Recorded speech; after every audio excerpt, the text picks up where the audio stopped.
Hello and welcome to Climate Check with me, Mary Mwiikisa. Thank you so much for joining me on this very important program that focuses on achieving sustainable development for Zambia. Now, today on the program, we focus on Zambia's strategy in order to achieve a circular economy. Now, what are we talking about? We're talking about a solid waste management where you reduce the usage, you reuse, or you recycle. And of course, as a result, you maintain a clean environment, you create jobs, ultimately you reduce public epidemics. And that is what we are focusing on. And I will be speaking to Professor Bupe Mutono Mwanza from the University of Zambia. But before that, we take a short break.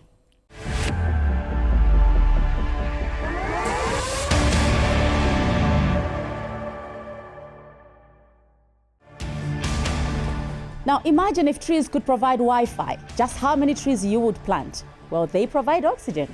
We definitely cannot do without it. Destruction of nature, such as forests, has led to irreversible climatic changes to our world.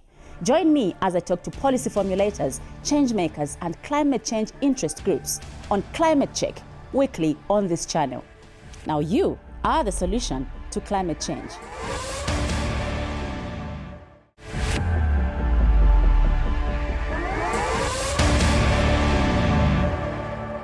Thank you for still staying with me on Climate Check. Joining me now is Professor Bupe Mutono Mwanza. She is Associate Professor, Sustainable Supply Chains and Circular Economy at the University of Zambia, as we discuss our main topic for the day, which is Zambia's strategy on achieving a circular economy. Prof, thank you so much for agreeing to be on the program. Thank you so much for having me. All right. Let's first establish what a circular economy is. What does it entail? Okay, so the circular economy is known in so many ways. Okay. Others will say it's an economical system, others will say it's a development system. Mm-hmm. So this is a system which focuses on minimizing waste from all forms in different sectors. Okay. So it focuses on minimizing waste and also trying to maximize the value from the materials, from the products, from the resources, by keeping them for as long as possible in the system through repair, reuse, recycling, remanufacturing. So basically that is what it is. We are trying to move away from the linear approach of take, make, use, and dispose. And then you dispose. So we are trying to keep the products, the materials in the loop. Okay. Why does Zambia need this model? Why is it important for Zambia? Zambia needs a circular economy just like any other country. We are a resource demanding country. We depend on our lands for agriculture. We depend on our water for electricity. We depend on our mining. So we need to introduce circular business model in all these processes for us to be more resource efficient. We also needed, especially now that we are facing a lot of challenges to do with waste management, it is an approach which comes in and minimizes the amount of waste that we will then dispose of in our dump sites. It will translate in improving public health and creating green jobs. Okay. Yeah. And you see, when you talk about the dump site, one picture that comes to mind is the Chunga dump site, the biggest site in Lusaka where solid waste is disposed of. And most of, if you went to the site, you would see heaps and heaps and heaps of solid waste, and we don't seem to have a way out of it. We just keep dumping and dumping and dumping. How would you assess Zambia's current position in transitioning towards a circular economy? Are we on the right path? Definitely we are. The very fact that I'm here and we are discussing it means that we are in the right path. There's a lot of work that has been done. For example, the standard producer responsibility, which mandates producers to be kind of responsible for the waste, that the end-of-life products, and also the National Green Growth Strategy, which is also focusing on resource efficiency as well as looking at social inclusiveness and green jobs. So there's a lot of work that has been done in that space, as well as the 8th National Development Plan, though it's coming to an end, but it does address issues to do with environmental sustainability. Okay. However, there's a lot that needs to be done because there are so many challenges which are out there. For example, in Zambia, we have a lot of informal activities in the space of circular economy. Majority of the players, the informal sector, the ones who are recovering, are informal. If we look at what's needed in terms of the principles for someone just to take care of the waste, we need collection, we need infrastructure, recycling, we need the infrastructure, recycling infrastructure, and we need the enforcement of the policies. They are there, but there's more that needs to be done in terms of enforcing. I was actually going to talk about the policies, sectors or national priorities that offer the greatest opportunities for advancing a circular economy in Zambia. Where do we begin to look? I think we can look at all the sectors in Zambia because the circular economy cuts across. It's not aligned to one sector. We can apply it in the mining sector, where there's a lot of waste which is generated, even in form of electronic wastes, the mine tailings. We can recycle that and benefit from the resources that would have been recycled. When we talk about the agriculture sector, just looking at the waste composition in Zambia, we find that there's almost more than 50% of the waste is food and organic waste, meaning there's a lot of potential in terms of composting, biogas, and many other benefits in the agriculture sector, which can result from applying circular economy. In the manufacturing sector, I always say that it has to start from the point of design. When you're designing the product, you have to think of what then happens along the value chain. So there are a lot of opportunities in terms of redesigning what is already existing and apply the principles of reducing how much resources that we are using in the manufacture of the product, the amount of energy, the amount of water. That's what the circular economy is about. And also in the waste management space, where there's a lot that is going on. I'm sure you've come across the informal sector who are busy collecting waste, plastic waste. Yes. There's demand there. So there are a lot of opportunity. And the policies which are already there, they can support if they are enforced, more enforced. I'm glad you spoke about the policies, because then my mind goes as far as the extended producer responsibility, the companies that produce some of these products that lead into waste. How can they play a role? With the current form in which the extended producer responsibility has been structured, it doesn't go beyond mandating the producer to go out in the environment and take care of that end-of-life product. But when we look at the best practices which are already there in other developed countries, we see the extended producer responsibility, especially in the EU, being split between the financial responsibility and the physical responsibility. So what that entails, it basically means that those who are in the space of producing, distributing, they should be responsible financially. For example, they can affiliate to a producer responsibility organization where they can affiliate and contribute a certain amount of money, and that money then feeds into those who are in the collection, recycling, waste management space. So that way they can contribute in terms of taking care of what is on the ground.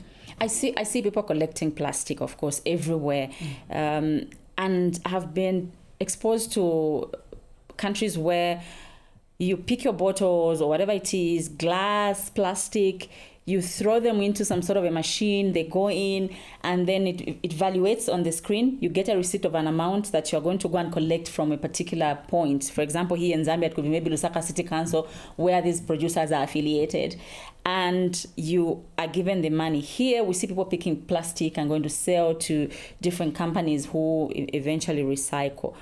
What do you think would work best if we were to go that route where people begin to see the value in the waste, unlike the current status quo? I think there's a lot that can work because already there's a lot that is happening in the circular economy space.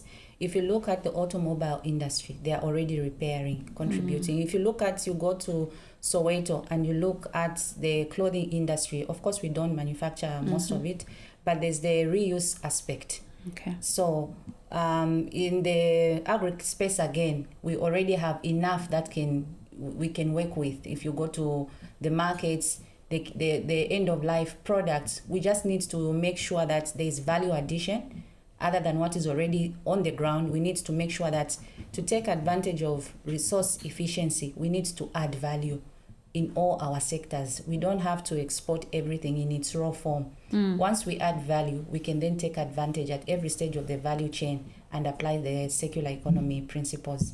So value addition is very important. Could be very helpful. Yes. Waste management seems to be, it remains actually a challenge, especially in urban and peri-urban areas here in Zambia. How can we begin to leverage the circular economy model, even in a minimal way? We may not be there yet as other countries, but even in a minimal way, to be able to address this issue of waste management? Let's amplify awareness. Awareness is very important because people don't understand that there's money, waste is value. They don't understand. And then they also don't understand the implication of waste. So we need to begin by providing as much awareness as possible. We need to educate. That has to be included in the curriculum, especially for the younger ones, so that as they grow, they already understand that waste has to be managed in a certain way. We also need to support the already existing enterprises which are already there. The recycling, can they be given tax incentives? Can they be supported with the technology that they need?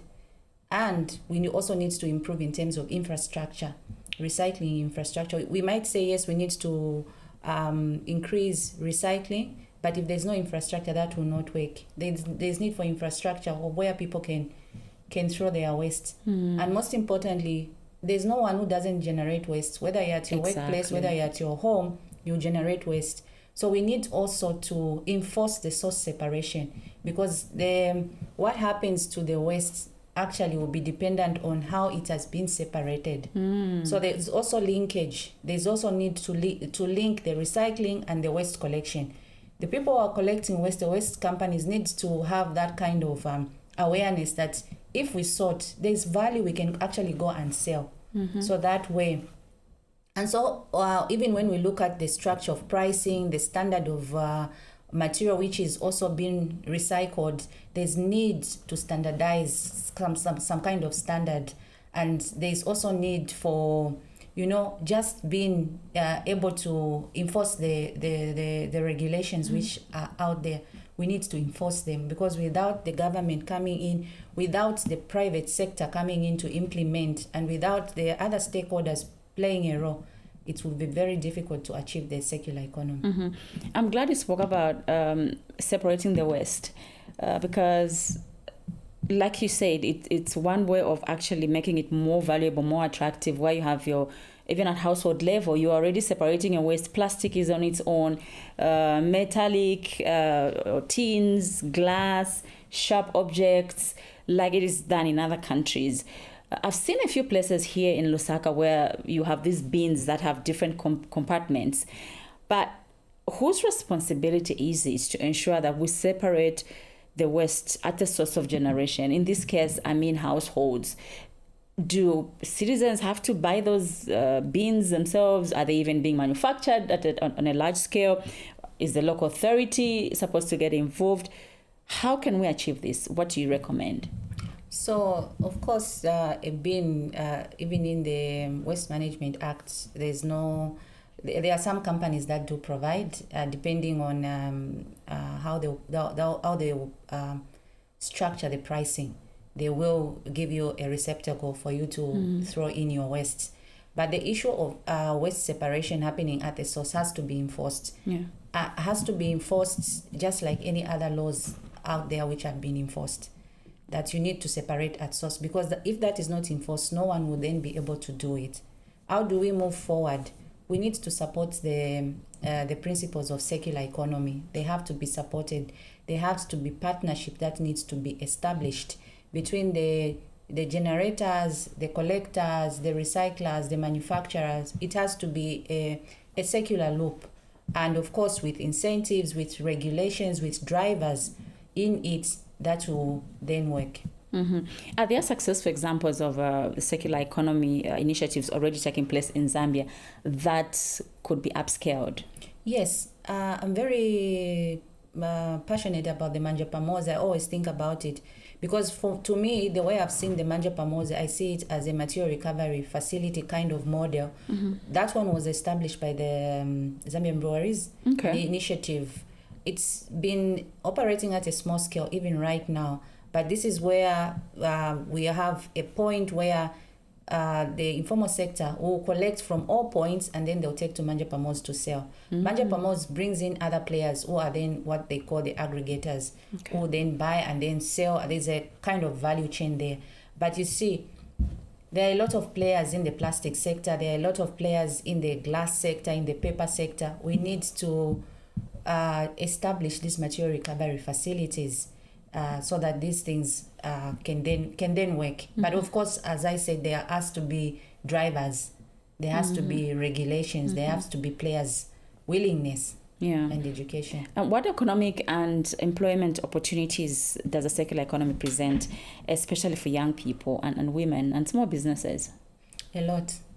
There's a lot. The moment we begin to think of reducing the amount of waste that goes to the landfill, it means that whatever is generated is being recovered and channeled somewhere. So there's creation of green jobs. For example, recycling. We can recycle. There's in the agriculture space, composting, biogas. In the energy sector, in the water sector, you can still manage wastewater.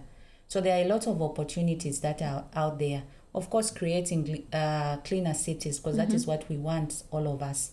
So opportunities are there in the repairing sector, in the remanufacturing sector, recycling sector. There are opportunity, green procurement.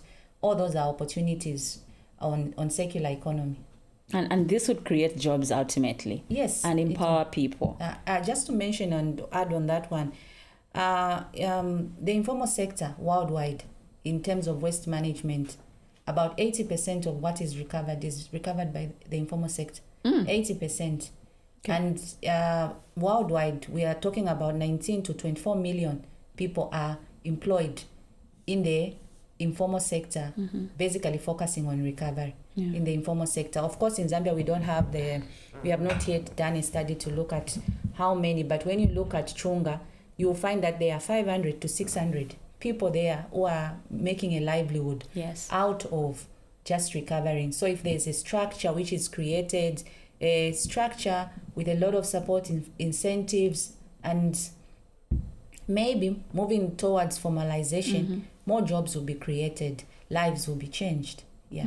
Okay, and let's talk about the role that research, innovation and technology would play in Zambia's circular economy ambition. A lot. Just to mention, at our university we have a new office of Deputy Vice Chancellor, Research and Innovation, just focusing on, research has always been there, but there's another component of innovation.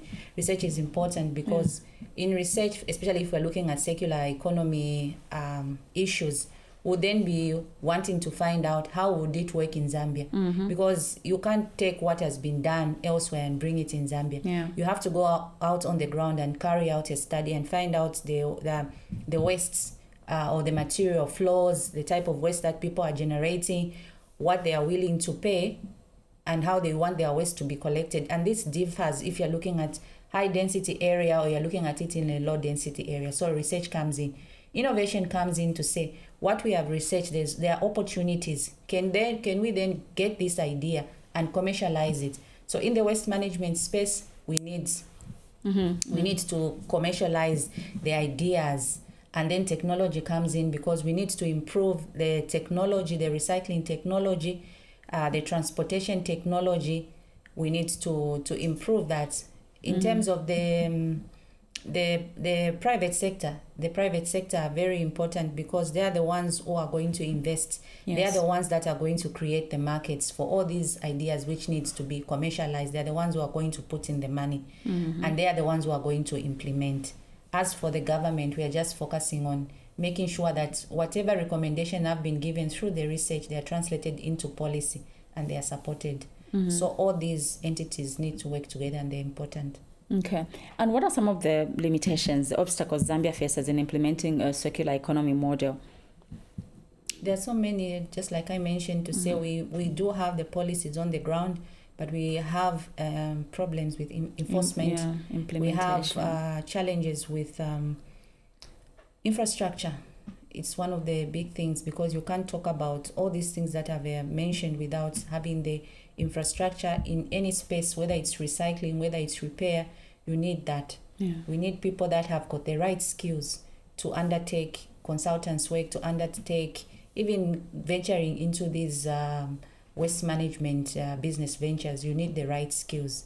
So we also need to come up, I think for me, we need to come up with, of course, the National Green Growth Strategy does explain per sector in terms of how we will get then to achieving the green economy.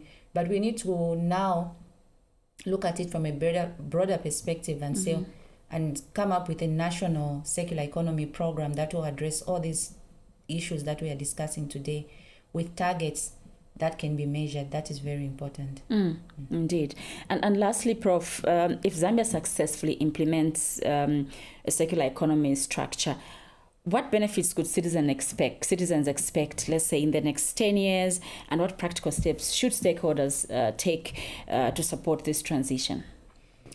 We expect to see an improved public health. When we drive in the city of Lusaka, we expect to see a cleaner city, because there will be less waste that will be illegally disposed of, because there will be someone who will be separating at source and someone who will be recovering. That will happen. We'll see more green jobs in that space. So, of course, we are going to see more interest from the recycling industry wanting to venture into those business, and probably our desire is also to get to a point where there's a lot of economical benefit for those who are in that space as well. What role can citizens play in ensuring that we achieve this target? We all have to take responsibility as a custodian of whatever we are going to create in terms of the circular economy space. We have to understand that there is value in waste, and if we continue with the status quo, what is going to happen is that there will be more pollution. But otherwise, if we change the narrative, we'll see all these green jobs being created, all these cleaner Lusaka, cleaner Ndola. We need to be responsible. We need to be willing to pay for waste collection. We need to take part in the initiatives which are being presented, such as the source separation. We need to embrace the informal sector, because we see them and we think that these are dirty people, we can't work with them. They are contributing so much to what is currently prevailing in terms of the recovery of different types of waste on the ground. And quickly, as a University of Zambia, what are you doing to contribute to the attainment of a full circular economy for the Republic of Zambia? We are doing a lot. There are a lot of projects in the different centers of excellency, which we have at UNZA, those who are focusing on water resources, those who are in the mining space. There's a lot, even development of business models. Many projects, I can't even list them, there are a lot. And there's a lot of work in terms of research as well, rather than just the projects themselves. So there's a lot that is being done, as well as integrating green practices in the curriculum. So that has been done as well. That's interesting.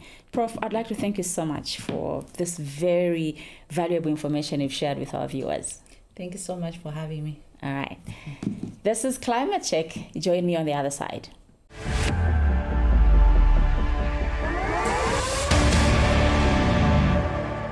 We have come to the end of Climate Check for the week. I'll be back next week. Same time, same channel. My name is Mary Mwiikisa. Thank you for watching. Goodbye.